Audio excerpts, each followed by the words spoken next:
Party से मित्रता हो गई थी और मैं उस व्यक्ति में आसक्त हो गई और एक दूसरे से जीवन साथी ऐसे संबंध भी कोशिश हुए। कुछ परिस्थितियां आई और सब खत्म हो गया, परंतु मेरी उसमें आसक्ति इतनी ज्यादा हो गई कि मैं उसे भूल नहीं पा रही। मान लीजिए वो व्यक्ति दिख जाता है। अब वासनाओं के खेल खेलोगे, मन मलिन होगा तो भूल क्या पाओगे। अरे धिक्कार है ऐसे जीवन को कि जो मनुष्य जीवन मिलने पर भगवान के लिए बात नहीं आई कि मैं भगवान को भूल नहीं पाती हूँ।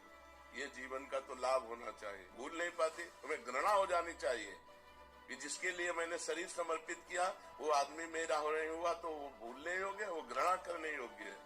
नाम जप करो और सही रास्ते से चलो, नहीं तो किसी काम का मनुष्य जीवन नहीं रह जाएगा। इन नाशवान शरीरों में आसक्ति करके, इंद्रियजन्य सुखों में भोग सुख का अनुभव करके मैं उनको भूल नहीं पाती। तो धिक्कार तुम्हारी बुद्धि को।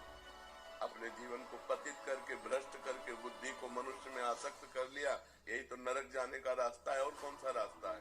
जीवन साथी चुनना है तो एक बार चुन लिया और आजीवन उसका निर्वाह किया तो जीवन साथी है। तो विचार प्रवृत्ति आज इससे, कल उससे, परसों उससे, नरसों उससे। अपने प्रशासन नहीं, अपने धर्म को नहीं जानती हो। शरीर का बार बार अपवित्र होना ये क्या है? मन शरीर में लगा हुआ है, मन अपवित्र हो रहा है, पाप का खजाना बन रहा है। नरक जाओ, नरक भोगो। ये दुर्लभ मनुष्य देह का क्या लाभ मिला? भगवान का नाम जप करो, जो संयम से रहो। अगर स्त्री शरीर है तो किसी एक पुरुष का एक बार वरण करो, आजीवन वरण करो। छूट जाए तो ब्रह्मचर्य से रहो, आजीवन ब्रह्मचर्य रहो। ये विचार प्रवृत्ति से नरक जाने का रास्ता होता है। त्रिविधम नरकस्येदम द्वारम नाशनमात्मनः कामः क्रोधा तथा लोभा तस्मादेत्ययं त्यजेत्। ये तीन नरक के द्वार है, काम, क्रोध, लोभ। इन्हीं में जो फंसे हुए नरक जाना है। और क्या करना है?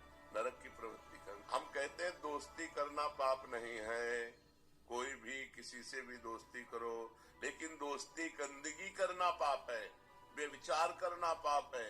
ये क्यों करते हो? अगर आपको दोस्ती पक्की तो आजीवन निर्वाह करो, माता पिता का आशीर्वाद लो, देवताओं का अर्चन बंदन करो, ब्याह करो, एक साथ रहो, कोई बात नहीं, आजीवन रहो।